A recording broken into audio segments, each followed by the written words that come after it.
नमस्कार, आप देख रहे हैं इंडिया टीवी। आपके साथ मैं हूं मीनाक्षी जोशी। उत्तर प्रदेश के चुनावी घमासान में आज वेस्टर्न उत्तर प्रदेश में बड़ी हलचल है। वेस्ट यूपी की कमान अब पूरी तरह से बीजेपी के चाणक्य कहे जाने वाले अमित शाह ने संभाल ली है। अमित शाह आज मथुरा में रहे। यहां पर उन्होंने पहले बांके बिहारी मंदिर में पूजा की, वृंदावन में डोर टू डोर प्रचार किया। अमित शाह ने मथुरा में वोटर्स से संवाद स्थापित किया और बीजेपी को जिताने की अपील की।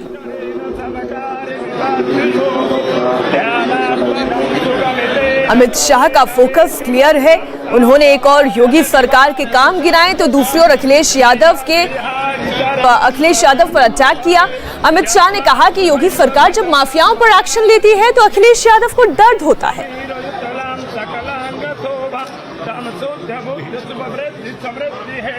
ये यूपी के चुनाव को विधायक का चुनाव मत समझिए, किसी को मंत्री मुख्यमंत्री बनने का चुनाव मत समझिए।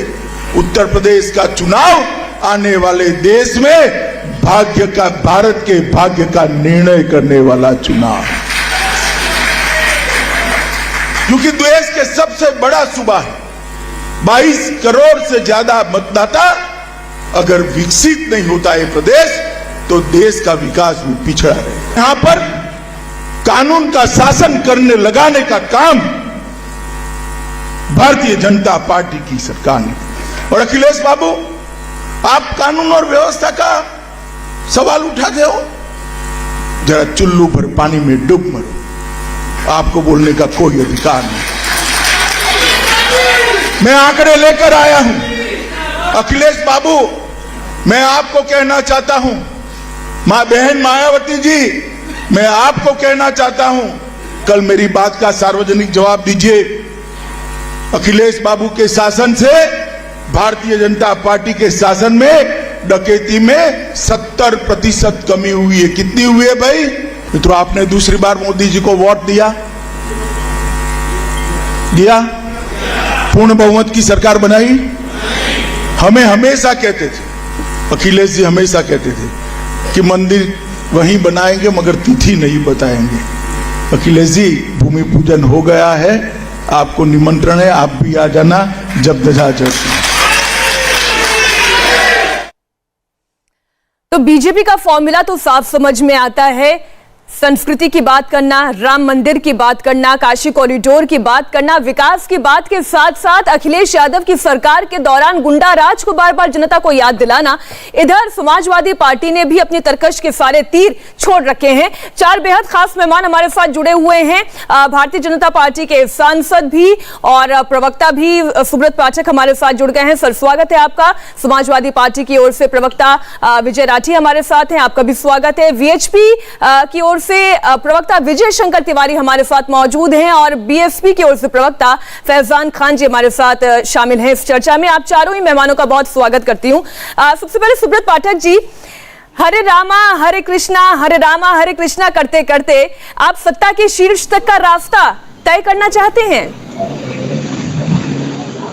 नहीं, देखिए, इसमें हरे रामा हरे कृष्णा की कौन सी बात है। हमारे देश में भारत आजाद हो गया था, लेकिन भारत की आजादी से पहले हम लोगों ने 1000 वर्षों की ये जो गुलामी हमारी रही है, उसमें कितने सारे प्रहार हमारी संस्कृति के ऊपर हुए हैं। सोमनाथ मंदिर कितनी बार तोड़ा गया, अयोध्या का मंदिर ध्वस्त कर दिया गया, काशी मंदिर ध्वस्त कर दिया गया, मथुरा मंदिर ध्वस्त कर दिया गया, 20,000 से भी अधिक मंदिरों को नष्ट किया गया। हमारे पुराना जितने भी हमारे विश्वविद्यालय थे, चाहे वो तक्षशिला हो, नालंदा हो, ये सब ध्वस्त किए गए। अब जब हमारे देश की पहचान क्या है? हमारे देश की पहचान तो निश्चित रूप से हमारे राम है। राम हमारी पहचान है, कृष्ण हमारी संस्कृति है, काशी हमारे आध्यात्म की नगरी रही, बाबा विश्वनाथ की लोग वहां के ऊपर पूजा आज से नहीं सदियों से करते आ रहे हैं। तो ये सब जो हमारी संस्कृति, जिस प्रकार से हमारे मंदिर जिनका विनाश हुआ था, आज यदि हमारी सरकार आने के बाद में जब देश आजाद हो गया और उसके बाद में जो हमारा मूल मुद्दा भी यही था, और हमारी सरकार आने के बाद हमारा यही करने का निश्चित रूप से, चाहे राम मंदिर निर्माण हो, काशी में भव्य जो जिस प्रकार का आज काशी विश्वनाथ धाम जो बना है, तो इसके बाद में निश्चित रूप से आने वाले समय में नहीं, लेकिन सुब्रत जी, आपके विरोधी आप पर आरोप लगाते हैं कि महंगाई के मोर्चे पर आपसे सवाल ना पूछा जाए, रोजगार के मुद्दे पर आपसे सवाल ना पूछा जाए, विकास के मुद्दे पर आप कोई जवाब देना नहीं चाहते, इसलिए सत्ता में वापस लौटने के लिए, हिंदू वोटों को संयुक्त करने के लिए सबसे मुफीद आपके लिए राम और कृष्ण की बात करना है। देखो, देश की जनता भी अच्छे से समझती है, उत्तर प्रदेश की भी जनता अच्छे से समझती है कि जिस प्रकार से महंगाई को हमने कंट्रोल में रखा है, वो निश्चित रूप से जो 2014 से पहले इस देश में पेट्रोल डीजल इनके सबके क्या दाम हुआ करते थे, आज की तुलना उससे की जा सकती है, आपको समझ में आ जाएगा। और निश्चित रूप से यदि आज जो महंगाई अगर थोड़ी बहुत बढ़ी भी है तो उस हिसाब से लोगों की आमदनी भी बढ़ी है। हमारे ध्यान में 70 रुपए मजदूरी हुआ करती थी, सरकार आने से पूर्व 350 रुपए तक मजदूरी पहुंच गई है। तो ये निचले लेवल की स्थिति है। लोगों की सैलरीज कितनी बढ़ी है हम सभी को मालूम है। तो कुल मिलाकर यदि अब फसलों के दाम बढ़ते हैं या अन्य कोई दाम बढ़ते हैं तो फिर कहीं ना कहीं इसके पीछे एक बड़ी जो कारण है वो हमारी बढ़ती आबादी भी तो है। उस पर हमारा विपक्ष क्यों नहीं उस पर चर्चा करता है? हम तो कहते हैं विपक्ष तय करे, आओ संसद के भीतर हम लोग सब लोग मिलकर और जनसंख्या रोकने का एक प्लान बनाए, जनसंख्या रोकने का काम करें। तो कुल मिलाकर उस पर ये चर्चा नहीं करेंगे। देखिए, नरेंद्र मोदी जी के नेतृत्व में इस देश ने भ्रष्टाचार को रोका है। आज सबसे बड़ी बात, हमारे देश का प्रधानमंत्री ईमानदार है, हमारे उत्तर प्रदेश का मुख्यमंत्री ईमानदार है और उनकी ईमानदारी के कारण से आज जो देश में बड़ा भ्रष्टाचार, गरीब की योजना ये लोग डकार जाते थे और गरीबों तक उनका लाभ पहुंचता ही नहीं था। आज सीधा 2.5 लाख रुपए अगर कॉलोनी का है उसके सीधे खाते में चला गया। शौचालय बनाने का पैसा है सीधे उसके खाते में चला गया। सम्मान निधि सीधे उसके खाते में चली जा रही है। सुब्रत जी, आप ये सारी लिस्ट गिनाएंगे, लेकिन आपके जितने विरोधी हैं शायद इस लिस्ट से इतर आपके सामने कुछ सवाल रखना चाहते हैं। मैं पहले विजय राठी जी आपके पास आ रही हूँ कि भारतीय जनता पार्टी के लिए तो ये हम सब जानते हैं कि अयोध्या हो, काशी हो, मथुरा हो, ये तीनों बड़े शक्ति केंद्र हैं। आपका शक्ति केंद्र कहाँ है? देखिए मीनाक्षी जी, ऐसा है, हमारा शक्ति केंद्र ये है उन लोगों की लड़ाई लड़ना। अभी प्रयागराज की जो वीडियो है वो सब हमने देखा है। अंग्रेजों की याद दिला दी भारतीय जनता पार्टी ने। किस तरीके, मैंने भी तैयारी की थी, मैं चूंकि सिलेक्शन मेरा हो चुका है, मैं प्रोफेसर हूं, मैं जानता हूं कि जब किसान के बेटे, गरीब के, मजदूर के, दलित के तैयारी करते हैं क्या गुजरती है। फिर एक एक टाइम ऐसा भी होता है कि खाना नहीं मिलता। किस तरीके से लॉज में निकाल करके भारतीय जनता पार्टी ने, योगी जी की पुलिस ने किस तरीके से पीटा है अंग्रेजी शासन। अगर किसी ने नहीं देखा तो उसकी वीडियो वो देख सकता है। एक बात। दूसरा, हमारा मुद्दा है किसानों का। एमएसपी लेकर के क्या हुआ? अभी सुब्रतो पाठक जी ने बड़ी बड़ी बात की, बहुत सारी बातें इस देश को लेकर के, इतिहास की बात की। लेकिन मैं पूछना चाहता हूं, 2017 में जो लोक संकल्प लेके आए थे, जो इनका पत्र था, वो सारे पर्चे झूठे हैं। उन पे हम बात कब करेंगे? अब तो हम चुनाव में जा रहे हैं। पहले ये बोलते थे हम ये कर देंगे, वो कर देंगे, लेकिन अब तो वो सारी चीजें बंद हो गई। अब हम चुनाव में हैं। और इन्होंने अभी ये कहा था कि 2014 और आज में आप कंपैरिजन कर लीजिए कितनी महंगाई में और तेल में। मैं बता रहा हूं आपको, ये झूठ नहीं है। 2014 में डीजल था 55 रुपए लीटर, आज डीजल है 98 रुपए लीटर से अलग। ठीक है विजय राठी जी, तो फिर इन मूल मुद्दों पर आप लोग बहस क्यों नहीं करते हैं? फिर इन मूल मुद्दों पर बयान क्यों नहीं आते? अब अब्दुल्ला आजम का एक बयान मैं जरा दर्शकों के सामने रखना चाहती हूं। उन्होंने कहा कि सबका वोट जोड़ लो तब भी हमें नहीं हरा पाओगे। अब ये सबका वोट, ये क्या है? सबका वोट जोड़ लो फिर भी हमें नहीं हरा पाओगे। अब ये सब में वो किसे गिन रहे हैं? देखिए, सब में ये वही है, 80% वो जनता उत्तर प्रदेश की जो इनकी नीतियों से त्रस्त है। 80% वो लोग जो बेरोजगार है। 80% वो महिलाएं जिनकी इज्जत को इन्होंने तार तार किया चुनाव में। 80% वो किसान जिनको इनके मंत्री के बेटे ने रौंद दिया। 80% वो लोग जिनको योगी जी ने, भारतीय जनता पार्टी ने सपने दिखाए थे गन्ने का दाम बढ़ाने के, 14 दिन में पेमेंट के, वो सारे लोग एक जगह है। और जो 20% की बात है, अब मैं तो ये कहता हूं भारतीय जनता पार्टी के पास 20% भी नहीं है। हो सकता है 1-2% इनके आरएसएस की विचारधारा के लोग बचे हों, धीरे धीरे वो भी सब साफ हो जाएंगे। ठीक है फैजान जी, मैं आऊंगी आपके पास, लेकिन सुब्रत जी, ठीक है विजय राठी जी, आपने अपनी बात 2 सेकंड कर, अच्छा ठीक है, 2 सेकंड बोलिए। 2 सेकंड में कंप्लीट कर दो। 2 सेकंड। मीनाक्षी जी, सबसे बड़ा उदाहरण उसका ये है कि इन्होंने ये कहा था कि चौधरियों की, जाटों की चौधराहट खत्म कर दी, और आज उन्हीं जाटों के घुटनों में पड़े हैं ये लोग। कभी दिल्ली बुलाते हैं, कभी मथुरा में मीटिंग करते हैं। ब्राह्मण समाज, सुब्रत पाठक जी जानते हैं बहुत अच्छी तरह, ऑल इंडिया महासभा के महाअध्यक्ष है राजेंद्र त्रिपाठी, उन्होंने कहा 2 साल में योगी सरकार ने 500 ब्राह्मणों की हत्या की। अब आपने अपनी बात रख ली, मुझे सुब्रत जी से जवाब देना, फिर मेरे 2 मेहमान और इंतजार करें, मुझे उनके पास भी जाना है। विजय जी, सुब्रत जी, ये जो इन्होंने सबका की डेफिनेशन गढ़ी है विजय राठी जी ने, क्या इसी तरफ अब्दुल्ला आजम इशारा कर रहे हैं, या फिर ये सबका वोट जोड़ लो फिर भी हमें नहीं हरा पाओगे, ये कहने का तात्पर्य क्या समझ में आता है? देखो, ये अब्दुल्ला अपने पिताजी के रास्ते पर चल रहा है। जिस प्रकार से इसके पिताजी बोलते थे कि भारत माता को डायन तक बोलते थे, जिस प्रकार से ओवैसी जो कि इनके एजेंट के रूप में आया है वो बोलता है, उसका भाई बोलता था कि 15 मिनट के लिए स्थान का मतलब पुलिस छूट दे दे तो फिर उसके बाद क्या हो जाए। इनकी मानसिकता खराब हो चुकी है, ये इनके जेहन में पल रहा है, आज से नहीं सदियों से पल रहा है, और शायद हिंदुस्तान ने इसको भोगा भी है। कुल मिलाकर यही एक इनकी जो मानसिकता है जिसके कारण से भारत से पाकिस्तान का विभाजन हुआ था, बांग्लादेश अफगानिस्तान हम सबने देखा है। तो कुल मिलाकर ये इनकी मानसिकता है कि जिस प्रकार से ये लोग बोलते ही हैं तो ये लेकिन इनको समझ में आ जाएगा कि जब सारे एकजुट हो जाते हैं तो फिर आज देख लिया आपने आज किस प्रकार से राजनीति बदल गई। ये वही उत्तर प्रदेश है जहां कोई भी चुनाव आता था, यही समाजवादी पार्टी के सारे नेता टोपी लगाकर मजारों पर जाते थे, लेकिन आज ये सब अपना गोत्र बता रहे हैं, जनेऊ पहना हुआ कोट के ऊपर दिखा रहे हैं। आज किसी की टोपी लगाने की हिम्मत नहीं। आज अखिलेश जी के बगल में भी कोई टोपी लगाए खड़ा हो जाता है तो अखिलेश जी तुरंत उसकी टोपी उतरवा देते हैं। तो किस मानसिकता की, किस विचारधारा के ये लोग हैं, ये घोर सांप्रदायिक लोग हैं, और केवल वोट बैंक के खातिर ये कभी आतंकवादियों को छोड़ने की भी वकालत करते हैं। केवल एक वोट बैंक मिल जाए तो ये राम भक्तों के ऊपर गोली भी चलवा देते हैं। ये किस प्रकार से उत्तर प्रदेश में अराजकता का माहौल केवल इनके इस वोट बैंक की राजनीति के कारण से बना था, सब लोगों ने देखा है। किस प्रकार से एक इनके वोट बैंक का यदि कोई गुंडा माफिया उत्तर प्रदेश में हत्या बलात्कार जैसा भी अपराध यदि करता था तो उसको थाने में छुड़वाने के लिए इसी अब्दुल्ला के पिताजी का फोन पहुंच जाता था। किस प्रकार से गरीबों की संपत्तियों पर कब्जा किया है, आज उसी का भोग ये लोग भोग रहे हैं। इस प्रकार की अगर बात करेगा तो निश्चित रूप से ठीक नहीं रहेगी। ठीक है सुब्रत जी। विजय राठी जी सुनिए ना, सुनिए विजय राठी जी, अब तो अखिलेश यादव को राम मंदिर निर्माण के बाद निमंत्रण भी भेजने की तैयारी में है अमित शाह। मैं इस पर आऊंगी आपके पास, लेकिन फैजान जी मैं आपको भी अब इस चर्चा में शामिल करती हूँ। एक तरफ समाजवादी पार्टी ये कह रही है कि हमारे पास जाट यादव मुस्लिम का कॉम्बिनेशन है, वो तो अब दलितों को भी अपने साथ जोड़ने की बात कर रही है कि सब उनके साथ खड़े हुए हैं।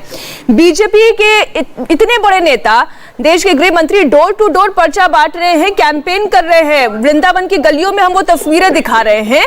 अब हाथी के साथी कौन है? हाथी के साथी मीनाक्षी जी उत्तर प्रदेश की जनता है, हिंदू मुस्लिम का भाईचारा है। मैं सबसे पहले सांसद जी का जवाब दे दूं, फिर राठी साहब का भी जवाब दे देता हूं।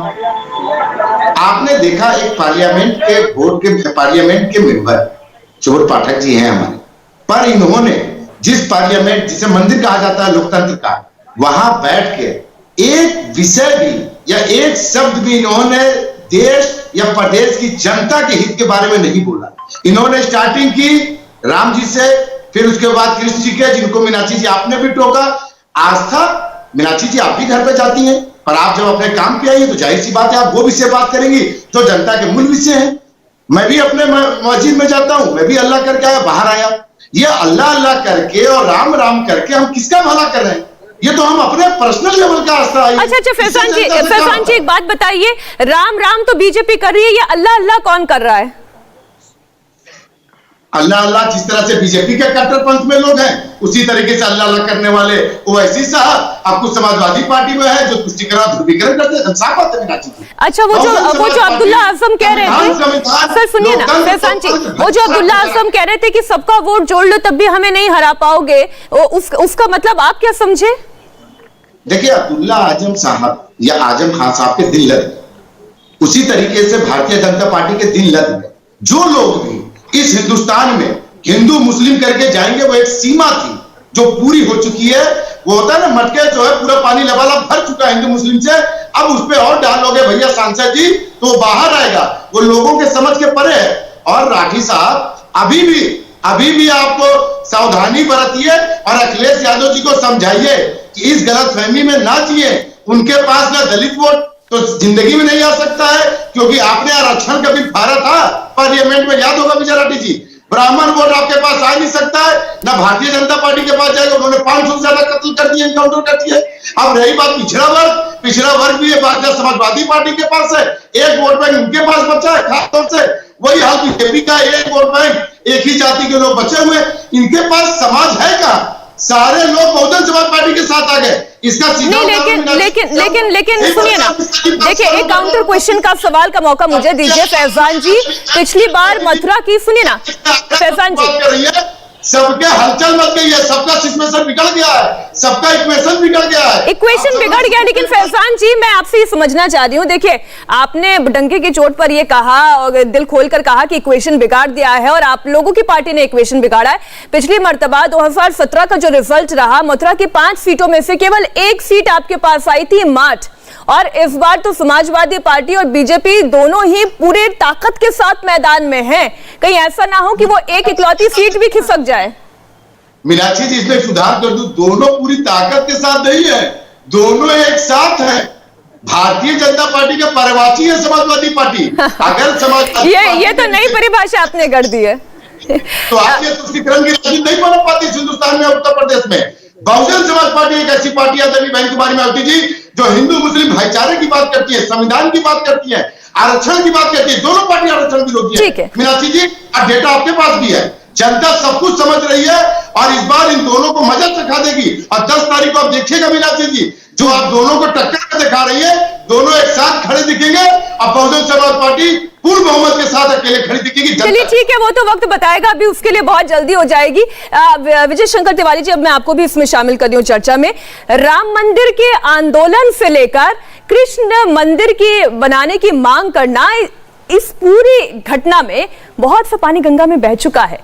अब तो अखिलेश यादव भी राम का नाम लेते हैं, कृष्ण के स्वप्न में आने की बात करते हैं, परशुराम जी का फरसा हाथ में उठाते हैं।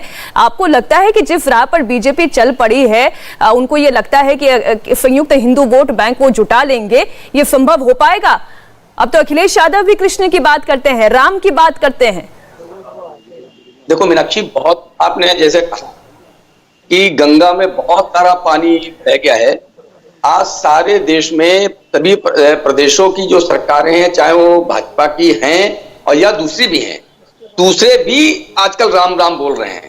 केजरीवाल साहब भी अयोध्या के लिए ट्रेन चला रहे हैं, ममता जी भी बात कर रही हैं। दक्षिण भारत में भी जो भाजपा की सरकारें हैं, वहां भी राम मंदिर की और हिंदू धर्म की बातें हो रही हैं। तो लोग आज हिंदुत्व की तरफ बात कर रहे हैं, क्योंकि सबको पता चल गया है कि हिंदुओं के विषय में जितना भी वर्गलाया गया है और जितना उनको अपमानित किया गया है, अब उनको अपमानित नहीं किया जा सकता है। श्री राम जन्मभूमि को लेकर मैंने आपको बार बार एक बात कही है कि 1984 में विश्व हिंदू परिषद सारे विषय में आया है, उसके पहले भी अभियान चल रहा था, मुकदमे चल रहे थे, लेकिन 1994 के बाद 2019 में उसका पटक्षेप हुआ, जब माननीय सुप्रीम कोर्ट ने उसका निर्णय दे दिया। और आज मीनाक्षी जी, अयोध्या में भगवान श्री राम का भव्य मंदिर बन रहा है, वहां नींव पर ऊपर काम हो चुका है, आगे प्राचीर चढ़ने लगी हैं, पत्थर गढ़े जा रहे हैं, लगातार काम हो रहा है। और जो समय हमने समाज को दिया है कि उस समय आप उस, मैं आऊंगी, आपके पास आऊंगी, भगवान श्री राम के विग्रह का हिंदू समाज दर्शन कर पाएगा। अभी कौन बात कर रहे थे, शायद विजय जी बात कर रहे थे क्या? विजय जी, आप क्या बोलेंगे? आप तो यही बोलेंगे ना कि 18 के बजाय अगर 36 हिंदू मारने होते तो मार देते, यही आप कह सकते हैं। अब आपको, आपका चेहरा जो है आम समाज जानता है, हिंदू समाज जानता है कि आप तो अपने वोट के चक्कर में कितने भी हिंदुओं को मरवा सकते हैं, कितने भी हिंदुओं को आप जल में प्रवाहित कर सकते हैं। ये आप कर सकते हैं, ये आपने करके दिखाया है। देखिए, ये आरोप विजय राठी जी आप पर बहुत लंबे वक्त से लग रहा है, समाजवादी पार्टी पर लग रहा है। अब बोल तो रहे अमित शाह कि हम राम मंदिर बनाएंगे, निमंत्रण भिजवाएंगे, अखिलेश जी जाएंगे क्या?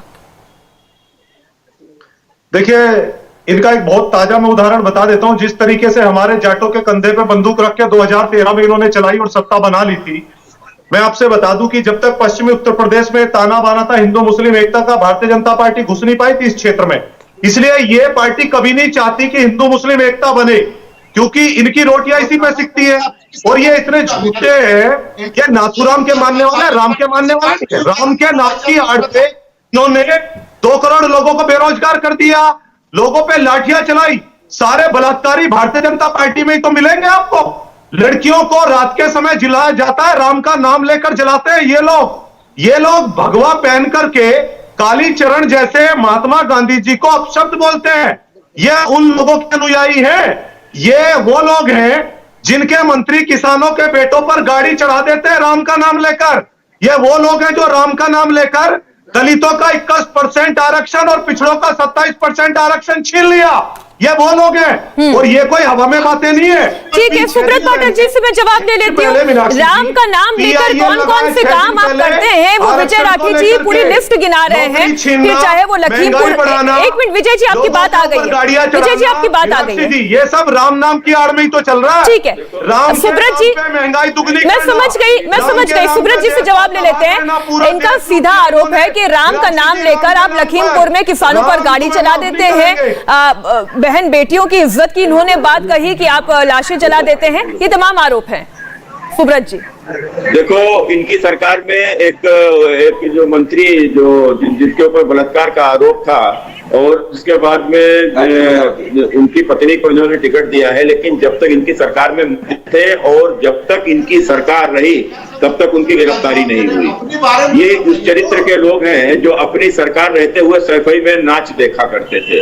ये वो लोग हैं जो अपनी सरकार रहते हुए राम भक्तों के ऊपर गोली चलवाते थे। ये वो लोग हैं जो अपनी सरकार रहते हुए जो लाउड स्पीकर उतरवा देते थे मंदिरों से। ये वो लोग हैं जो अपनी सरकार रहते हुए कांवरियों की यात्रा के ऊपर हमले कराते थे। ये वो लोग हैं जो अपनी सरकार रहते हुए दुर्गा विसर्जन की यात्राएं निकलने नहीं देते थे, उनके ऊपर हमले करवाते थे।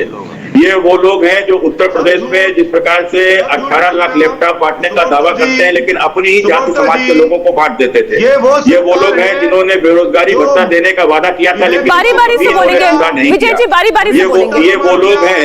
ये वो लोग हैं जो उत्तर प्रदेश में मुख्तार और अतीक अहमद जैसे लोगों को जन्म देके पाल पोस कर बड़ा कर देते हैं और उनके विधायकों की हत्या तक करवाते हैं। ये वो लोग हैं जो उत्तर प्रदेश में हर गांव तक गुंडागर्दी का इस कदर तंत्र बना देते हैं जो लोगों के ऊपर अत्याचार करता है। और इनके समय रहते हुए पुलिस भी किस प्रकार से इनकी ही भाषा बोलने लगती है। पुलिस किस प्रकार से दंगाइयों को संरक्षण इनके समय पर देती थी, उससे जबरदस्ती प्रेशर बनाकर कई समाज के पास भर्ती कराई जाती थी। ठीक है विजय जी, जब इनको समय मिलता था तो एक जाति के ही लेखपाल बनाएंगे, एक जाति के ही पुलिस की भर्ती भी कर देंगे, एक जाति के एसडीएम तक बनवाए थे। मैं समझ गई आपकी बात सुब्रत जी, एक एक करके विजय जी। देकर इन्होंने उत्तर प्रदेश की भर्ती थी, जो उत्तर प्रदेश की भर्तियों में जो धांधली की थी, निश्चित रूप से इनके पाप है, इनको अपने पाप को भोगना ही पड़ेगा। ठीक है विजय जी देखिए, एक दूसरे के साथ बोलने से जनता को कुछ समझ में नहीं आएगा, इसलिए मैं एक मिनट विजय जी मैं आऊंगी आपके पास। एक सवाल फैजान जी भी पूछना चाहते हैं। फैजान जी, ये इसमें तो कतई गलत नहीं है कि जो भर्तियां हुई थी उसमें किसी एक कास्ट को देखकर भर्तियां ज्यादा हुई थी, और मुझे जहां तक याद है मायावती जी की जब सरकार आई थी तब उन्होंने इस पर जांच भी बिठाई थी, जिसे वापस लेने का काम समाजवादी पार्टी की सरकार ने किया था। मैं अगर गलत हूं तो मुझे करेक्ट कर दीजिएगा। बिल्कुल, ये समाजवादी पार्टी भ्रष्टाचार से रोकना करती थी और Bharatiya Janata party paper leak करके भ्रष्टाचार करती है भर्तियों में। आपने मीनाक्षी जी और आपके दर्शकों ने साफ तौर से अभी देखा किस तरह से तू मैं समाजवादी पार्टी का आपने पोल देख लिया। जो लड़की के बारे में बता रहे भारतीय जनता पार्टी के, अपने अध्यक्ष के बारे में नहीं बता रहे, लड़के हैं गलती हो जाती है। वही हाल भारतीय जनता पार्टी की है। हाथरस में दलित की बेटी जिंदा जला दी जाती है, दफन कर दी जाती है, पर जब आपने सवाल पूछा इनसे किसान के बारे में तो सांसद जी एक शब्द नहीं बोल पाए। उन्होंने एक शब्द नहीं बोला कि किस तरह से भर्ती में आपने नौजवानों को, देश के भविष्य को किस तरह से घर में घुस के आपकी पुलिस ने मारा, एक शब्द नहीं बोल पाए। मैं इसी पर जवाब ले लेती हूँ। यही हाल है मीनाक्षी जी, मैं इसी का जवाब ले लेती हूँ। ठीक है, मैं इसी का जवाब ले लेती हूँ। सुब्रत जी छोटे से में जवाब दीजिएगा, फिर मुझे विजय जी के पास भी जाना है। आप किसानों का वोट तो चाहते हैं लेकिन लखीमपुर खीरी में जो हुआ उसमें अभी तक न्याय नहीं हुआ। आप जाटों का वोट तो चाहते हैं लेकिन जयंत चौधरी को आप कितना भी बुलाएं वो लौटने वाले नहीं हैं। देखो, बहुत स्पष्ट बात है कि जिस प्रकार से जो लखीमपुर में जो कुछ भी हुआ था उसके ऊपर पुलिस ने अपनी कार्रवाई की है, कानून ने कार्रवाई की है। और मंत्री जी का जो बेटा है वो भी जेल में है तो कुल मिलाकर ये कार्रवाई नहीं हुई। किसकी सरकार में कार्रवाई हुई? भारतीय जनता पार्टी की सरकार में कार्रवाई हुई। और इनकी सरकारों में किस प्रकार से अपराधी खुलेआम घूमते थे सभी ने देखा है। और कुल रही बात जाटों की, तो हमारी पार्टी सदैव से जो देखिए वहां पर जाट समाज का जो मूल घर है वो निश्चित रूप से भारतीय जनता पार्टी है। हमने जयंत चौधरी के साथ, पिताजी के साथ में हम लोगों का गठबंधन रहा है। किस प्रकार से दोनों में एक दूसरे का सम्मान था और उनको अधिक सीटें तक मिली थी। लेकिन आज उनको अपना घर चुनना चाहिए था, उनको घर भारतीय जनता पार्टी के साथ आना चाहिए था। लेकिन वो किसके साथ चले गए?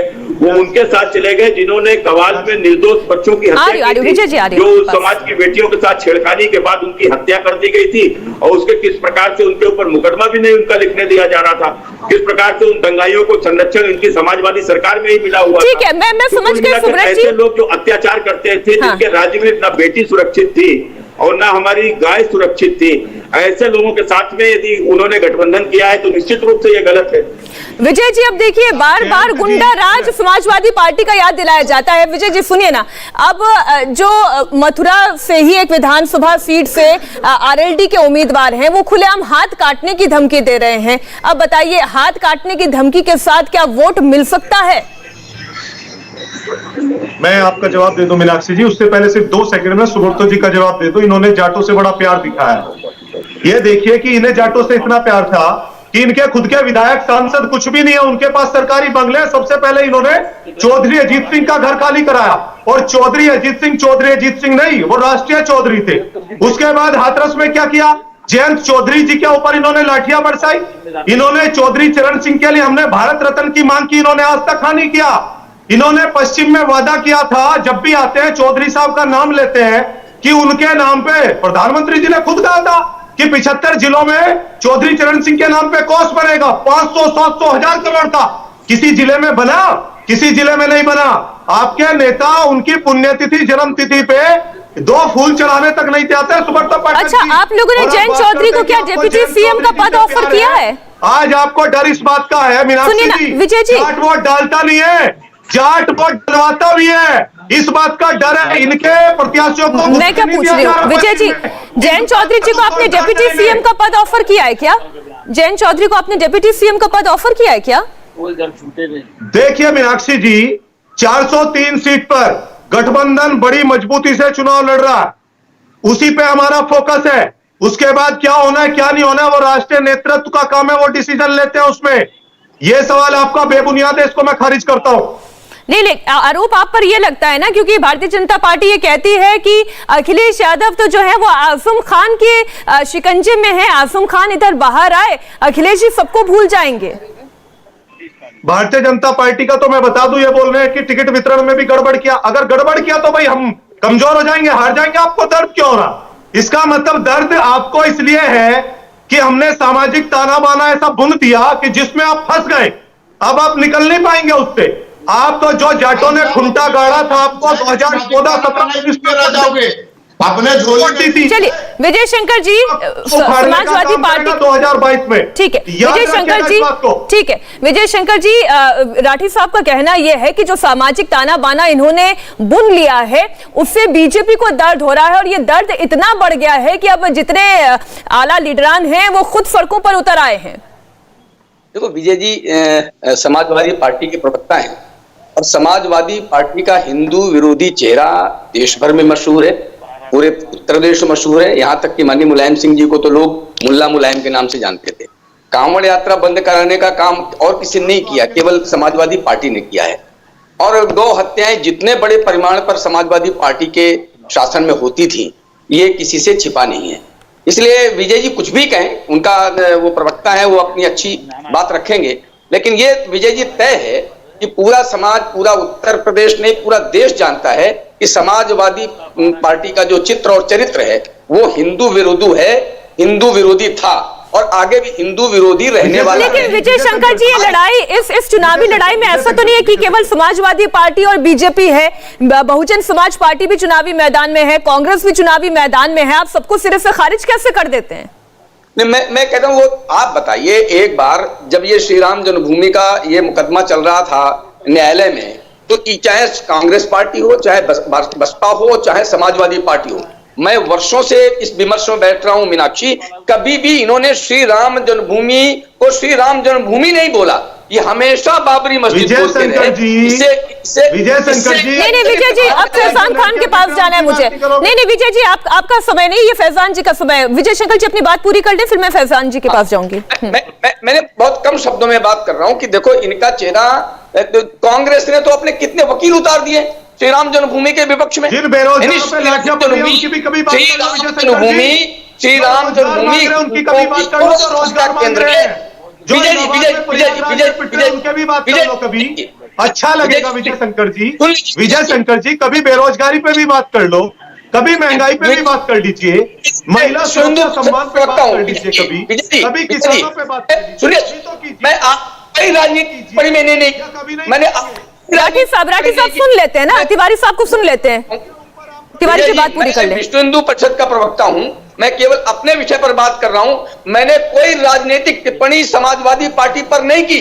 मेरे पास तो पूरा राजनीतिक विषय बोलने पर पूरा का पूरा आंकड़े हैं, लेकिन मैंने कोई विमर्श नहीं लिया आपके पास। बहसों का विषय भी नहीं लिया, जब चोरी हो जाती तो पूरा पुलिस प्रशासन उसके पीछे लगा देते थे। मैं केवल विश्व हिंदू परिषद का विषय ले रहा हूं कि समाजवादी पार्टी हो, चाहे बसपा हो, चाहे कांग्रेस हो, ये सब हिंदू विरोधी हैं और अपने शासनकाल में हिंदुओं के विमर्श को लेकर कभी आगे नहीं करते, हमेशा उनको दबाने का काम। फैजान जी, आपकी पार्टी भी हिंदू विरोधी है। बात नहीं करोगे आप मीनाक्षी जी? मैं डेटा के साथ बता दूं, अभी हमारे विजय शंकर भाई ने कहा कि ये विरोधी हैं। विजय शंकर भाई, बहुजन समाज पार्टी का वो शासनकाल याद करिए जब इलाहाबाद हाईकोर्ट का डिसीजन आया था अयोध्या पे। एक खरोच मीनाक्षी जी अगर ये साबित कर दे कि हिंदू मुस्लिम भाईचारा पे किसी ने उत्तर प्रदेश में लगा दिया हो तो मैं राजनीति छोड़ दूंगा। मीनाक्षी जी, वो डिसीजन आने के बाद पूरे उत्तर प्रदेश में किसी भी जनता पे एक खरोच तक नहीं आई, चिड़िया पर तक नहीं मार पा रही थी, चाहे वो मुलायम सिंह यादव जी हो, चाहे भारतीय जनता पार्टी हो। किसी ने दंगा भड़काने की कोशिश की और सब बेबुनियाद रहा, नाकामयाब रहा और जनता खुशहाल थी और भाईचारा कायम रहा। यह है बहुजन समाज पार्टी का शासनकाल। हम संविधान पे काम करते हैं, आस्था का सम्मान करते हैं, लेकिन हिंदू मुस्लिम नहीं होने देंगे और उस भाईचारा को लेकर चलेंगे। अब मीनाक्षी जी, अभी राठी साहब बोल रहे थे इन पे, अरे राठी साहब, आप ही लोगों ने मौका दिया है ये सांसद जी अविनाश जी को बोलने के लिए। अगर आप लोगों ने मुजफ्फरनगर दंगा उस वक्त क्यों नहीं रोक पाए थे? अगर रोक लिए होते तो जाट मुसलमान का भाईचारा आज भी कायम रहता, तो पहले वर्षों से कायम था। बहुजन समाज पार्टी के दौर में क्यों भी ऐसे दंगे हो पाते हैं? ये साफ तौर से साबित करता है कि भारतीय जनता पार्टी और समाजवादी पार्टी एक दूसरे लेकिन और आप लोग ये दंगा भड़काने का काम करते हैं और हिंदू मुस्लिम की राजनीति नहीं चलेगी। इस बार महंगाई, बेरोजगारी, नौजवान, किसान, गरीबी, ठीक है फैजान जी, छात्र जाग चुका है, नौजवान जाग चुका है, किसान जाग चुका है, अब बीएसपी के साथ आ चुका है। लेकिन सुब्रत जी, ये जो अभी फैजान खान आरोप लगा रहे थे कि मुजफ्फरनगर दंगा समाजवादी पार्टी नहीं रुकवा सकी, उन्होंने एक और दंगे का जिक्र किया, लेकिन समाजवादी पार्टी तो ये कहती है, अखिलेश यादव कहते हैं कि जब जब दंगे होते हैं तब तक भारतीय जनता पार्टी को फायदा होता है। जितने दंगे होते हैं, जितना हिंदू मुसलमान हो, उतना फायदा भारतीय जनता पार्टी का होता है। ये आरोप नहीं है। देखो, भारतीय जनता पार्टी का फायदा और इसमें नुकसान की बात हम नहीं जानते। हम तो इतना जानते हैं कि भारतीय जनता पार्टी ने सदैव अन्याय का विरोध किया है। अब चूंकि उत्तर प्रदेश में चाहे इनकी सरकार रही हो चाहे उनकी सरकार रही हो, दोनों में सांप्रदायिकता इस कदर हावी रहती थी। एक वोट बैंक के कारण से ये दोनों ही लोग कितना संरक्षण कहीं ना कहीं एक संप्रदाय विशेष के गुंडे माफियाओं को करते थे, जिसके कारण से इस प्रकार की स्थितियां उत्पन्न होती थी। क्या बहुजन समाजवादी पार्टी के समय पर दंगे नहीं हुए? जरा उठाकर आप देख लीजिए। भले दंगे ना हुए हों, लेकिन किस प्रकार से वहां के ऊपर आतंकवाद जरूर एक संप्रदाय विशेष नहीं, लेकिन दंगे तो मायावती जी की सरकार में मुझे याद नहीं आता। आपको याद आए तो आप मुझे बता दीजिएगा। भारतीय जनता पार्टी की सरकार में अपराधी चाहे किसी भी जाति का रहा हो, चाहे किसी संप्रदाय का रहा हो, हमने कानून व्यवस्था के नाम पर किसी जाति संप्रदाय के नाम पर किसी को संरक्षण दिया ही नहीं। हमने यह भी नहीं देखा है भारतीय जनता पार्टी का है या बाहर का है। जिसने भी कानून व्यवस्था को अपने हाथ में लिया उसके ऊपर कार्रवाई हुई। आज यही कारण है कि दंगाइयों के लिए तो बाबा जी ने किस प्रकार से कितने कठोर कार्रवाई की कि जो दंगा करेगा, संपत्ति के ऊपर यदि किसी प्रकार की क्षति आएगी तो उसका जो है मकान नीलाम कर दिया जाएगा, 7 पुश्तों से उसके वसूली कराई जाएगी। या एक भय या एक डर जो दंगाइयों के मन में बैठा, जिस कारण से अब दंगा नहीं होता है। ना तो आप देखिए उत्तर प्रदेश में सहारनपुर के भीतर किस प्रकार से दंगा हुआ था, 100 करोड़ से भी ऊपर की लूट एक टारगेट करके केवल हिंदू समुदाय के लोगों से ही की गई थी। जिस प्रकार से अलीगढ़ मुस्लिम यूनिवर्सिटी में जिस प्रकार से पढ़ने वाले कुछ गुंडे सांप्रदायिकता का रंग लेकर जो संरक्षण पाते थे नेताओं का, वो आकर आए दिन दंगा कर देते थे और बाजारों में लूट तक कर लेते थे। ये सब उत्तर प्रदेश में हुआ है, उत्तर प्रदेश में देखा है। बिल्कुल, मैं आ रही हूं, आप ही के पास कारण है कि इनके जुल्म अत्याचार के खिलाफ इस प्रकार से लोगों के मैंने रात में अगर गाय बंधी है तो गाय भी खुल जाती थी। मारुति कार में लोगों ने गाय को चोरी होते हुए देखा है उत्तर प्रदेश में। किसी किसान की गरीब की बेचारे की भैंस रात में खुल ना जाए तो वो बांध अपने भैंस को रात में अपनी खटिया में बांध कर सोता था, लेकिन फिर भी चुर जाती थी और जब तक ढूंढने की बारी आए कट भी जाती थी। ये स्थिति उत्तर प्रदेश की थी जहां हमारी बहन बेटी तक सुरक्षित नहीं थी। ठीक है, जवाब दे लेते हैं। हमारी बेटियों को गाजीपुर से लेकर गाजियाबाद तक लव जिहाद का टारगेट किया जाता था। मैं समझ गया, आप बार-बार दागियों का, दंगा राज का, सांप्रदायिकता इन दोनों के शासन में रही है। ठीक है सुब्रत जी, देखिए विजय जी आरोप जो लगा रहे हैं वो बार बार गुंडा राज याद दिला रहे हैं, बार बार दंगों की बात कर रहे हैं, दंगाइयों की बात कर रहे हैं, और ये क्या सच नहीं है? आज आजम खान जी पर इतने सारे मुकदमे दर्ज हैं, वो जेल से ही अपना नॉमिनेशन फाइल कर रहे हैं। आप तमाम जो आरोप उन्होंने लगाया उसका जवाब दीजिएगा, साथ ही आजम खान पर भी जवाब दीजिएगा। विजय जी देखिए, मैं सारी बातों के जवाब दे दूं। इन्होंने गाय की बात करी, डेटा के साथ देता हूं। ये देखिए मीनाक्षी जी, इसमें सिर्फ 2 राज्य उत्तर प्रदेश और महाराष्ट्र। महाराष्ट्र में उस समय देवेंद्र फडणवीस थे, ये जानती हैं आप। 58.7% उत्तर प्रदेश से और महाराष्ट्र से 32.8%। ये बीफ का एक्सपोर्ट है, ये बीजेपी की सरकार का है, मेरे आंकड़े नहीं है, ये गवर्नमेंट की वेबसाइट है, निकाल लीजिएगा। और आप वो है आपका चेहरा कि उत्तर भारत में गाय आपकी माता है और पूर्वोत्तर राज्य में अमित शाह जी कहते हैं कि बीफ बांटेंगे। मुझे नाम नहीं लेना चाहिए, गोवा के पूर्व मुख्यमंत्री थे मनोहर पारीकर, उन्होंने कहा था अगर जरूरत पड़ेगी तो अच्छा बीफ बाहर से मंगवा के खिलवाऊंगा। आपके मंत्री किरण रिजिजू भारतीय जनता पार्टी के स्वीकार करते हैं, कहते नहीं है, स्वीकार करते हैं, एक्सेप्ट करते हैं कि बीफ खाते हैं। वो आपकी पार्टी में है, ये आपका दोहरा चरित्र है।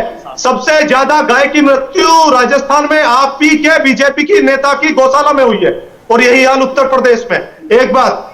दूसरी बात, आप 2017 से पहले जितने मुद्दे सब पे लड़ेंगे, मिलाकर के 2013 को आप ये बताइए 2013 में जितने आरोपित थे वो मंत्री और विधायक बन गए। जो जितना बड़ा दंगाई वो उतना बड़ा भाजपाई।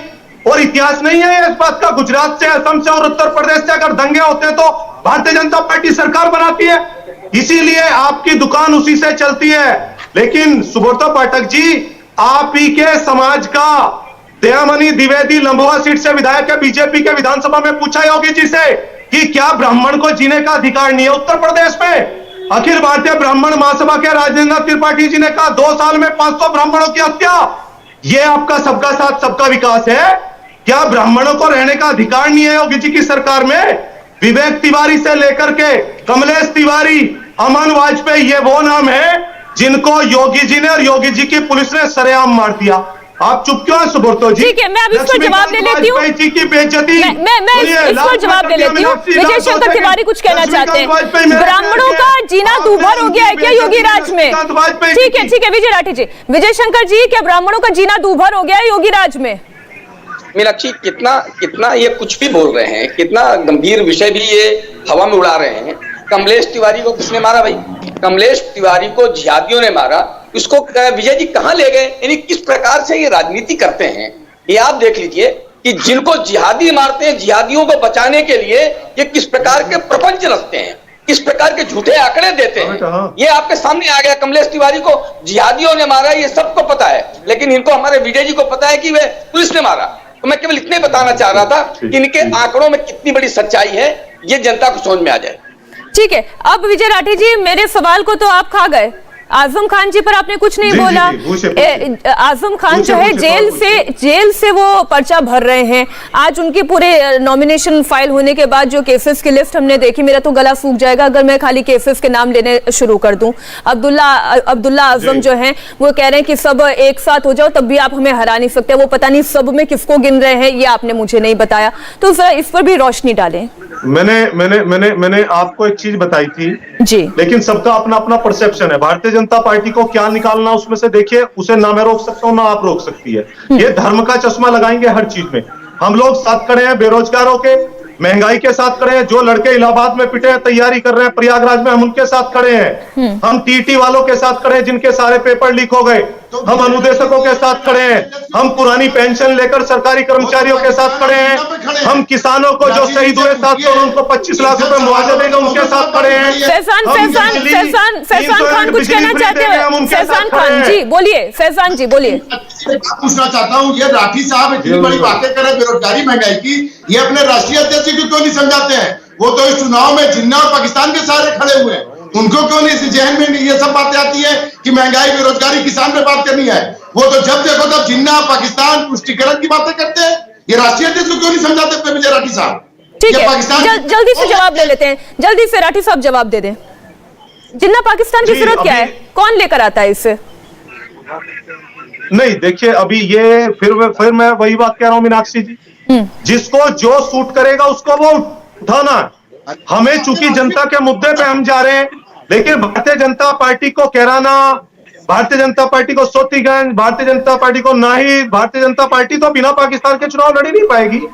ये चाइना और बीजेपी। एक मिनट मैं जल्दी से इसमें सुब्रत जी का जवाब ले लेती हूँ, मेरे पास समय खत्म हो रहा है। सुब्रत जी, आरोप आप पर यह है कि बिना पाकिस्तान का नाम लिए तो भारतीय जनता पार्टी चुनाव ही नहीं लड़ सकती। विजय जी आपकी बात हो गई, बिना पाकिस्तान का नाम लिए बीजेपी चुनाव नहीं लड़ सकती। पाठक साहब,